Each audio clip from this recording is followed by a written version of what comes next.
chooses to challenge the establishment. This isn't to be confused with the fictional Al-Qaeda, which was actually the name of a computer database for the US-supported Mujahideen in the 1980s.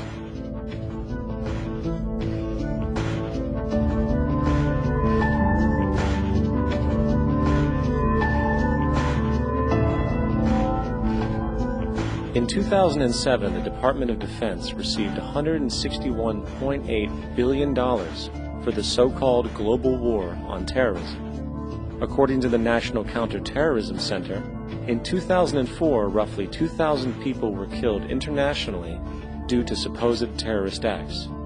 Of that number, 70 were American.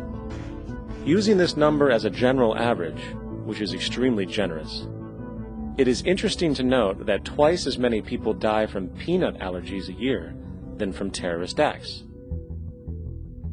Concurrently, the leading cause of death in America is coronary heart disease, killing roughly 450,000 each year. And in 2007, the government's allocation of funds for research on this issue was about $3 billion.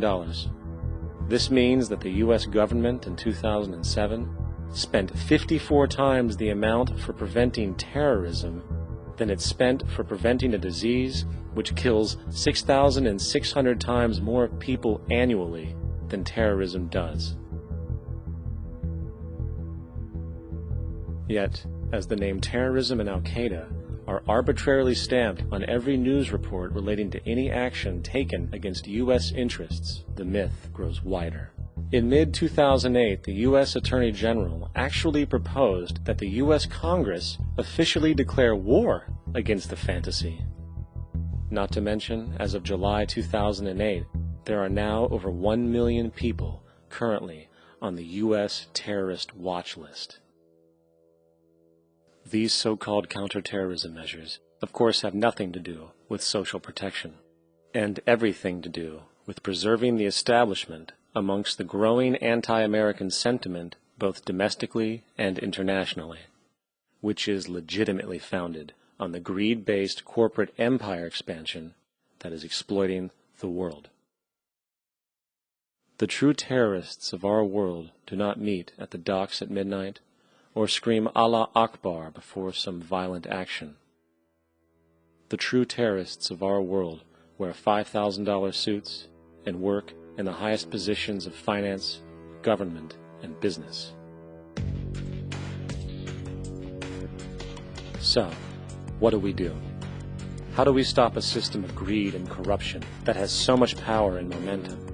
How do we stop this aberrant group behavior which feels no compassion for, say, the millions slaughtered in Iraq and Afghanistan, so the corporatocracy can control energy resources and opium production for Wall Street profit?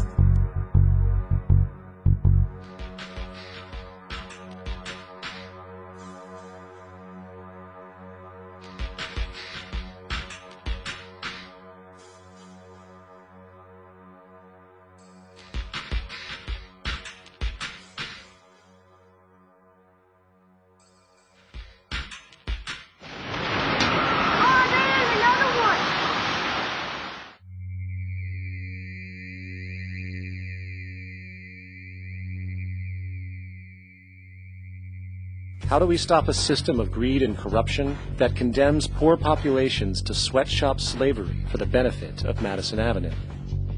Or that engineers false flag terror attacks for the sake of manipulation? Or that generates built-in modes of social operation which are inherently exploitative? Or that systematically reduces civil liberties and violates human rights in order to protect itself from its own shortcomings? How do we deal with the numerous covert institutions, such as the Council on Foreign Relations, the Trilateral Commission, and the Bilderberg Group, and other undemocratically elected groups which, behind closed doors, collude to control the political, financial, social, and environmental elements of our lives?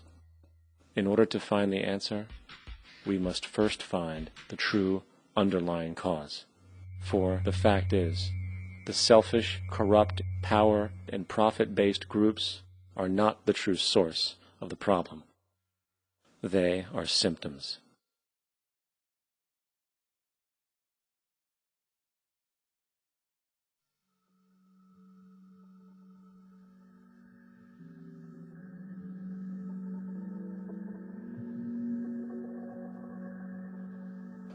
My name is Jock Fresco. I'm an industrial designer and a social engineer. I'm very much interested in society and developing a system that might be sustainable for all people. First of all, the word corruption is a monetary invention. That aberrant behavior that's disruptive to the well-being of people, while you're dealing with human behavior.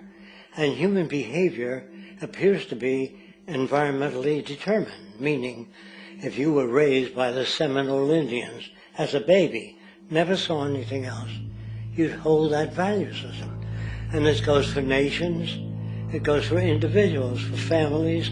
They try to indoctrinate their children to their particular faith and their country and make them feel like they're part of that. And they build a society which they call established. They establish a workable point of view and tend to perpetuate that, whereas all societies are really emergent, not established. And so they fight new ideas that would interfere with the establishment. Governments try to perpetuate that which keeps them in power. People are not elected to political office to change things. They're put there to keep things the way they are. So you see, the basis of corruption is in our society. Let me make it clear. All nations, then, are basically corrupt because they tend to uphold existing institutions. I don't mean to uphold or downgrade all nations, but communism, socialism, fascism, the free enterprise system, and all other subcultures are the same. They are all basically corrupt. The most fundamental characteristic of our social institutions is the necessity for self-preservation. Whether dealing with a corporation, a religion, or a government, the foremost interest is to preserve the institution itself.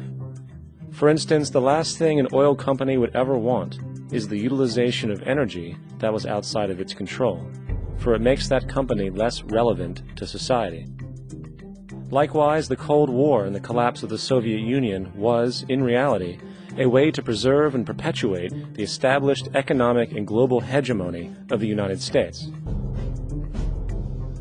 Similarly, religions condition people to feel guilty for natural inclinations, each claiming to offer the only path to forgiveness and salvation. At the heart of this institutional self-preservation lies the monetary system, for it is money that provides the means for power and survival. Therefore, just as a poor person might be forced to steal in order to survive, it is a natural inclination to do whatever is needed to continue an institution's profitability. This makes it inherently difficult for profit-based institutions to change, for it puts in jeopardy not only the survival of large groups of people, but also the coveted materialistic lifestyles associated with affluence and power. Therefore, the paralyzing necessity to preserve an institution, regardless of its social relevance, is largely rooted in the need for money or profit.